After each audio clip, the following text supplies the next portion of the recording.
Okay, so yeah, good afternoon, everybody. This is Adebayo Adegbite here in Nigeria, and this is the Arts Connect Africa Industry Conversations, the international markets. So the last time we were around with Pablo Solis, and the Arts Industry Conversations is actually basically a conversation where with industry professionals from all over Africa and the world. We've had an Africa series. Now we are moving out of Africa. And today we may have Salim Fayyad, correct? So yeah, it's nice to have you around, Salim. Great, Adebayo. Thanks so much for this invitation. Happy to be part of this Oh, series. okay. So I hope we have an interesting conversation in the next few minutes. Okay, so without wasting any more time, let's get into it. And so the first question that I'm going to ask you again is the first question I asked Pablo, since Pablo is also has some South American experience. Of course, he lives in South America, so to say. So what is the interesting thing about the South American touring circuits? I mean, South American music industry, the touring circuit in South America. What is the interesting thing from, say, an African perspective? So would you have to go at that question? Did you get why the question? Like, So what is what is the interesting touring circuit like in South America? in terms of the touring circuit? Yeah, in terms of the touring circuit. Well, I feel it's quite active, and I'm sure you already know, like South America has a very dynamic and very diverse cultural landscape.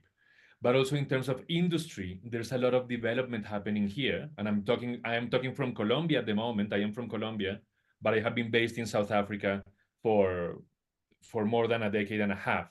So I've always worked in cultural exchange projects between uh, these regions of the global South, Latin America and the African sub-Saharan Africa.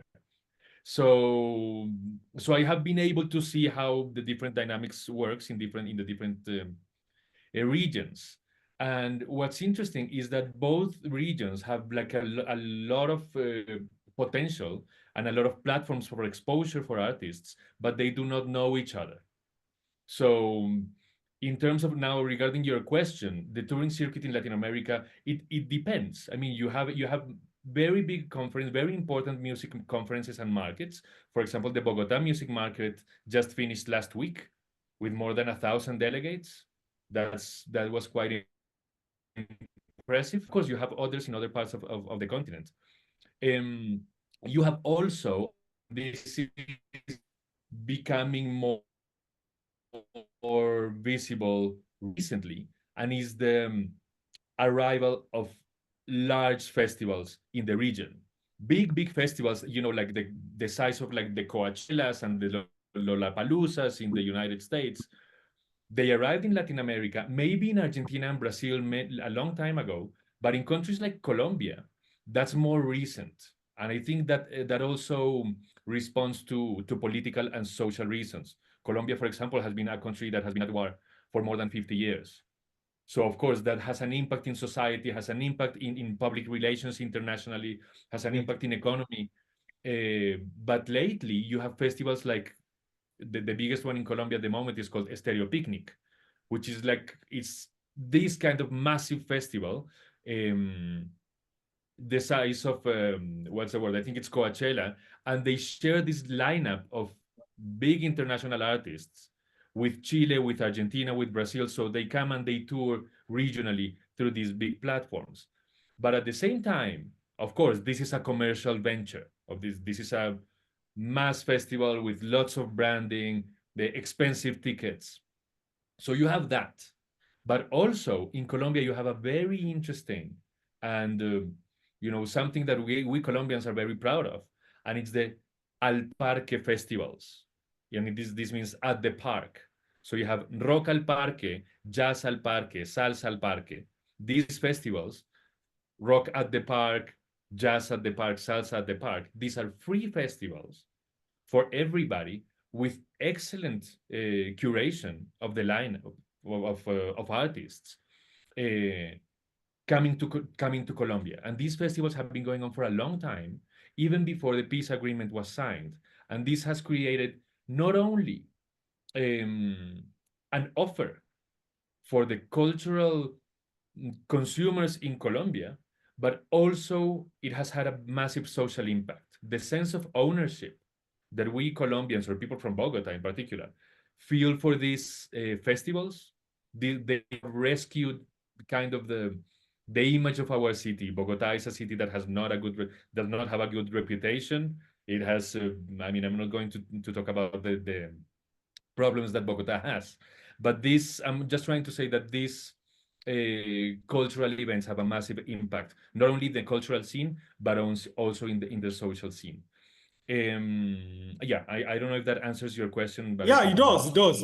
You know, what you're saying in this sense is that like there's a strong connection between the various countries in the Latino America, you know, Chile, Argentina, Bolivia, Colombia, where you live, and all that. So yes, it answers my question. Okay, so and that will lead me to the next question. And so having done this very detailed and extremely insightful explanation of the touring circuit or talking about the touring circuit. And now you've been in Africa for a while. I think you spent time in Johannesburg, if I'm correct. So what differences have you noticed, or what are the areas where the African touring circuit, based on your own experience, is different from what you have in Latino America? I don't know if you get that question. Is there like a difference? Is there something you've noticed that perhaps something they do you do in Latin America that doesn't happen in Africa, or something interesting in Africa that doesn't happen in Latin America? Yeah. look, I think it's about, I mean, in both regions we have lots of financial issues. That's clear. But in Africa, I mean, at least in the region that I inhabit, the visa situation, the issue of visas has a big impact Oh, in yeah. the circulation of music. In Latin America, even though we have other problems here on this side, visas are not necessarily an issue. Argentinian musicians can come to perform in Colombia. Colombian musicians can go to perform in neighboring countries. And I mean, my migration issues are never easy, especially for us in the global south. But somehow it is a bit easier in Latin America than in Africa. Africa. Oh, yeah, that's true. That's true. So maybe for South Africans, it's easier to travel to other countries, but not other countries to travel into South Africa. South Africa, So of yes. course, this has a big impact. When booking agents, when promoters want to organize venues and invite international artists, that's something that you have to consider. Yeah. Do I have to pay for visas for 7 people? Not only pay for them, but Yes. apply for them. The logistics, you know how heavy this is. I mean, yeah, we all come from countries that have problems with visas. Oh, So that's a major thing. And also in Africa, you have the most expensive airspace in the world. oh, So even yeah, to that's travel actually like a real problem. to countries that are in the same region, or or let's say close to each other geographically, the tickets are very expensive. Expensive, yeah. Sometimes we even have to fly to Europe from Southern Africa to go to West Africa, and this, of course, it's a massive challenge. Yeah, because yeah, I actually can relate to that experience, because like an event organizer friend of mine once told me about how now I live in Nigeria and he has to travel to Cameroon. Now Cameroon to Nigeria is perhaps maybe a 6, at most maybe a 10-hour road trip between Cameroon and Nigeria, but then he has to fly across the border, and it took him 2 days by air. You know, he felt so, it was so stressful for him, and then he wondered a country that we share the same border, basically, pretty much like Kenya or Tanzania, or maybe South America, South Africa and Botswana, or South Africa and Malawi, yet so much what do you call it, and traveling all over Africa. Okay, so well, that's very, very insightful answer again. I think I appreciate that. Now,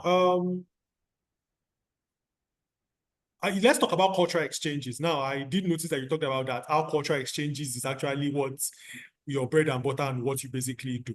Yeah. So, based on your experience of Latin America and Africa, what do you think both continents can offer each other? You know, I'm sure, I asked Pablo this question, and he told me that there are links between, for example, Brazil and then the Yoruba culture of Nigeria. That was an example he gave. So could be that as well. But so you personally, with your experience, what do you think both cultures, both continents can offer each other in terms of perhaps cultural exchanges or in terms of just general improving both industries? Well, I think the answer is everything. They have everything to offer each other.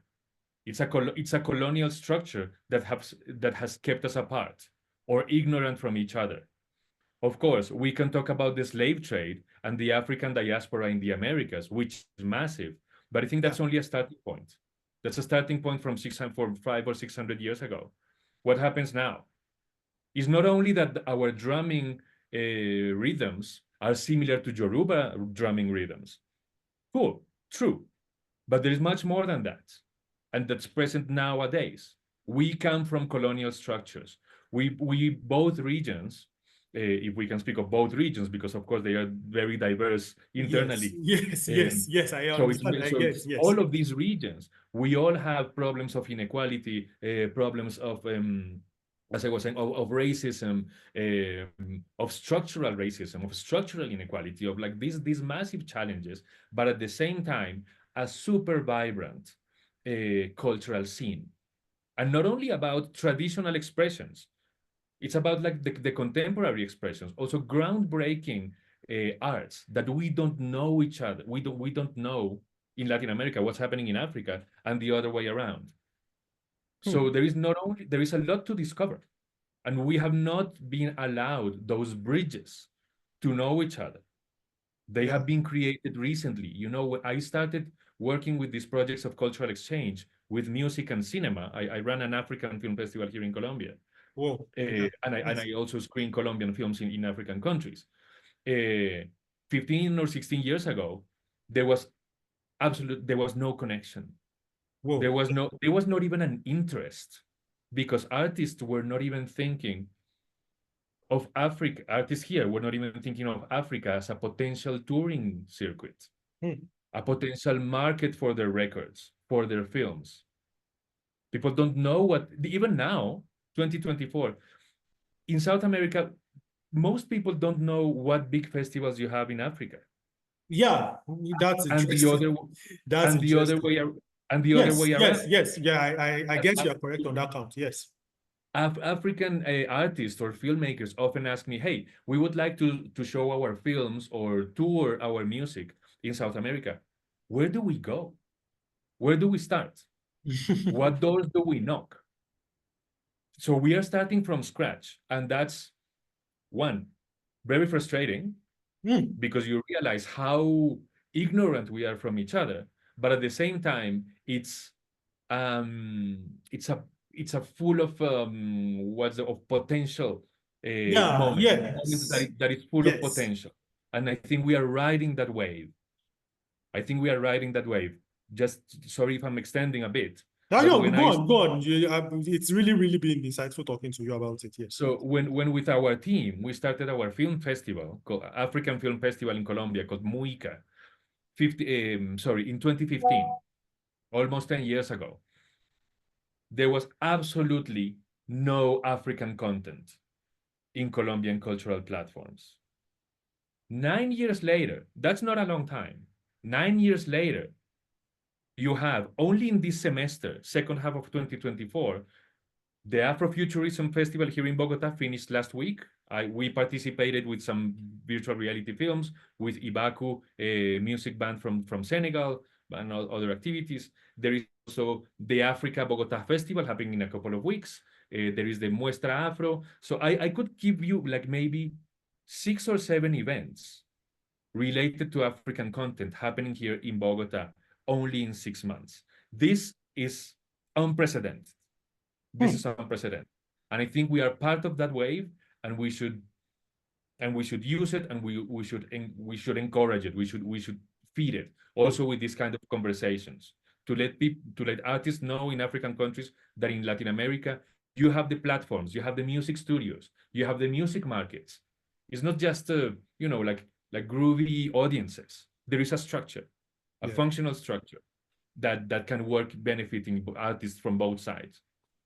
Yeah, okay, because thank you for that response. I really did. I'm sure the people who are going to watch this, of course, will pick that up as well. Because I really did, as a young person going to Nigeria, I know that, we got exposed to a lot of, Latino content. Even though when I actually mentioned it to Pablo, for example, I did know a lot about Shakira, about Jennifer Lopez, about just not just in terms of perhaps music, perhaps also in terms of films.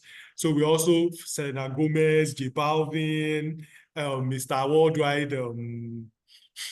I keep forgetting his name, but Mr. Worldwide. So much content. So we're really familiar, like of Sean Paul. So Sean Paul is more of a Jamaican kind of vibe, but so we really got exposed to that a lot as growing up in Africa. So of course we know that we got exposed to a lot of Latino content in that case. So it's actually exciting for you talking about the fact that it's not just about the music, it's about the professional structure behind the music itself, which is actually what you represent. So yeah, it's actually a very, very good place to start from. Now, so I'll move from there to the next question, which is actually linked to the question you just answered. Now, we're talking about the ACA, Arts Connect Africa, which you're a member of. And then I know you also have connections with the cultural connections Latin America as well. So that's the question. So the question I want to ask is, so how will these connections, the two networks working together, networks of music professionals from both continents working together, how will it achieve the potential? Because I did know that you spoke of some potential in the answer you gave to the last question. So how does the Arts Connect Africa on one hand and the CCLA on the other hand working together help achieve that potential? So that's the question. I hope you got that. Well, I think the first step, and this is also our philosophy from the film festival, is to know each other, because we don't even understand the logics of the other touring circuits. For example, it's not easy to not only to know what cultural projects or products, let's say, or productions you have in Southern Africa that you want to bring to Latin America. You have to understand what are the costs and what are the visa issues. So it comes back to logistics. But I think like the starting point of these two networks connecting is to start to understand that, because we still don't. And the fact that we all, like cultural producers and cultural managers, are meeting in the same room allows us to share the artists that we represent, but also to share this experience. So let's say it's can be a bit I don't want to use the word naive, but I'm going to use it. Like to think that we can create, let's say, a big touring circuit in the whole of in sub-Saharan Africa. It doesn't work like that. You have to treat the continent regionally. It's too vast, it's too diverse, it's too big, it's expensive. Yeah. Political and social changes are happening constantly. We have to understand that. And the same with Latin America. There is an interesting thing, and it connects to one of the first questions you asked, and it's the role of Brazil. Interestingly, Brazil is kind of a separate story from the rest of the region. And it's probably because of language. Very interesting. Of course, in Latin America, we are most of the countries here in Latin America are Spanish speaking. Brazil is Portuguese speaking, and it's quite big. It has its own dynamics, its own market, its own audiences. And even if we are very close to each other, neighboring countries, we don't get most of that content or most of that understanding, and the other way around. But Brazil is also kind of a bridge with the African continent.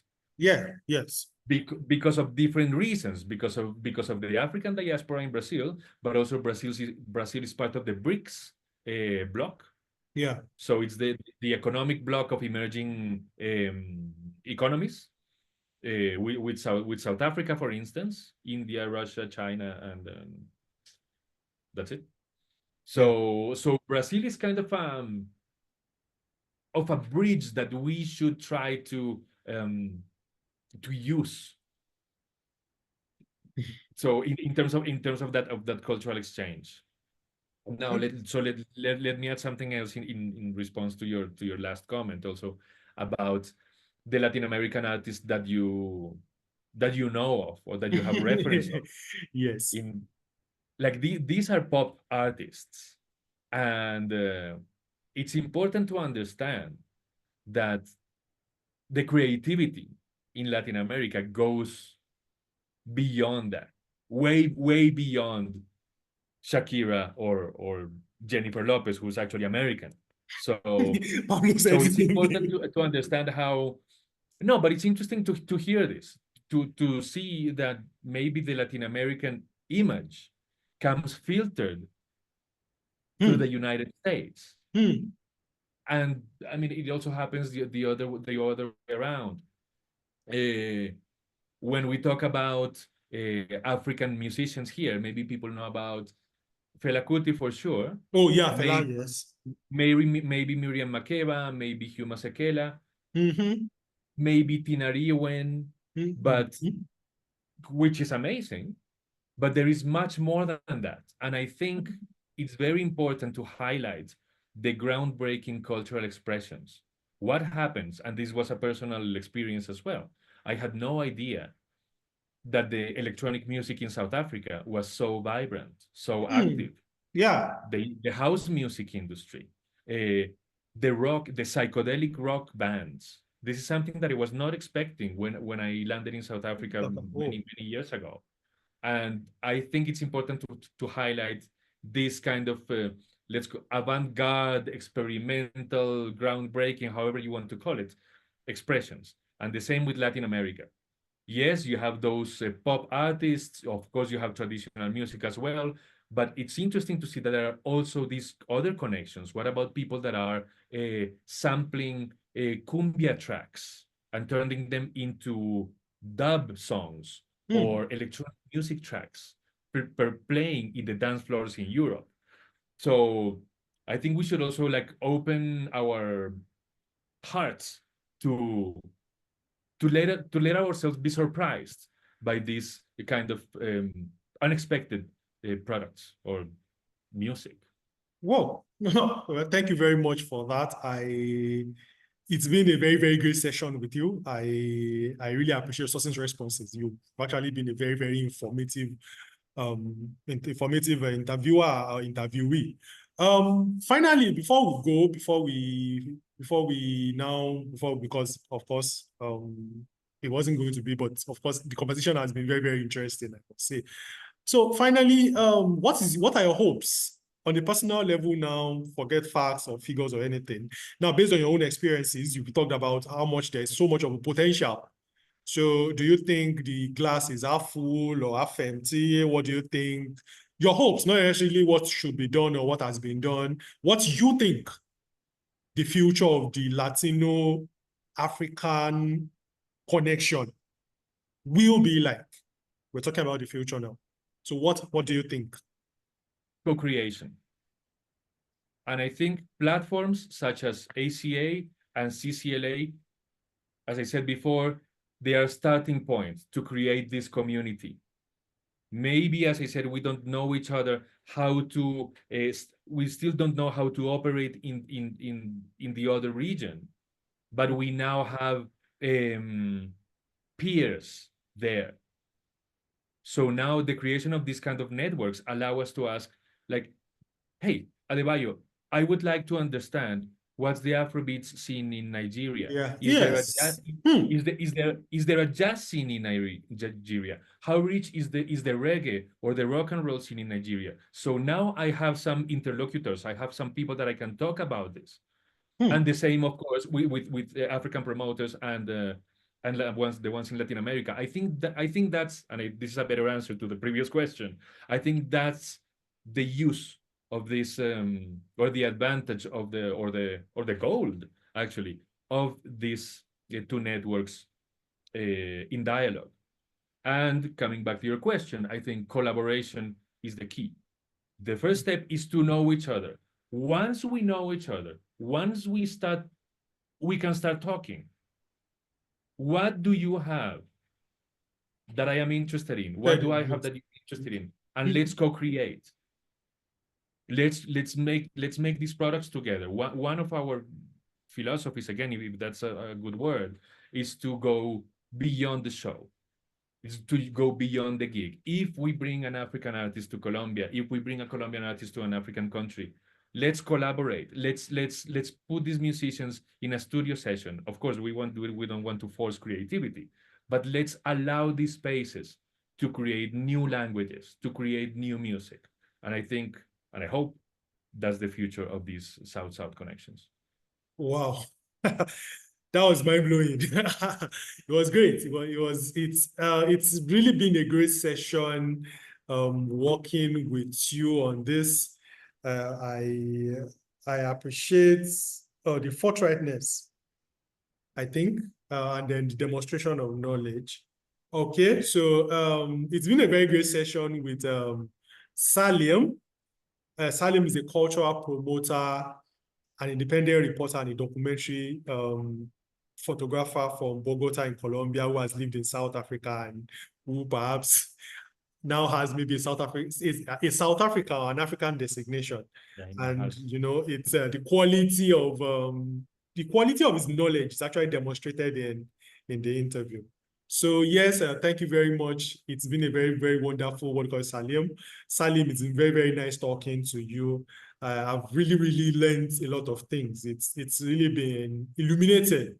I think that's the word to use. So thank you very much. I hope we do have a longer conversation on this coming soon. And I'm sure now, as just as you've said, it's the beginning of a conversation of learning things from each other and learning things from each other's industries. So yeah, thank you very much. See you around. So thank you so much, Adebayo, for this invitation. This is Adebayo Adegbite from Arts Connect Africa International Markets. And thanks for being with us, and well, see you around until we bring the next guest in. So yeah, so I guess that's it. Thank you very much, Salim. I appreciate it. Thanks a lot. Regards to see you very soon again. I'm sure we will meet again. Yeah. Thank you.